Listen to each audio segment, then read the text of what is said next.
السلام علیکم ورحمۃ اللہ وبرکاتہ۔ احباب، اس ویڈیو میں آپ کے لیے دو مسئلوں کا انتخاب کیا گیا ہے۔ پہلا مسئلہ یہ ہے، رکوع اور سجود میں نمازی کتنی دیر ٹھہرے؟ رکوع و سجود میں ایک مرتبہ سبحان اللہ کہنے کی مقدار ٹھہرنا فرض ہے۔ اس سے کم وقفہ کیا تو رکوع اور سجدہ ادا نہیں ہوں گے۔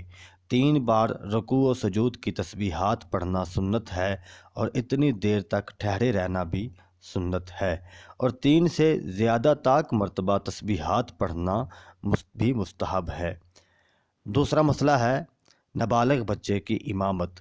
بعض بچے کم عمری میں قرآن مجید حفظ کر لیتے ہیں۔ کیا نابالغ بچے کی اقتداء میں نماز تراویح پڑھی جا سکتی ہے؟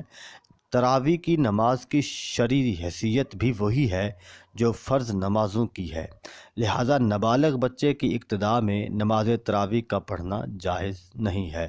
اس طرح داڑھی منڈے حافظ قرآن کی امامت بھی جائز نہیں ہے۔ امید ہے احباب کو یہ دو مسئلے سمجھ آ چکے ہوں گے۔ دعا ہے کہ اللہ رب العزت ہمیں ان مسائل کو سمجھنے کی توفیق عطا فرمائے۔ اگر آپ کو میری یہ ویڈیو اچھی لگی ہے تو اس کو لائک کریں، اس ویڈیو کو شیئر کریں۔ چینل سبسکرائب نہیں کیا تو براہ کرم میرے چینل کو سبسکرائب کر دیں۔ بہت بہت شکریہ۔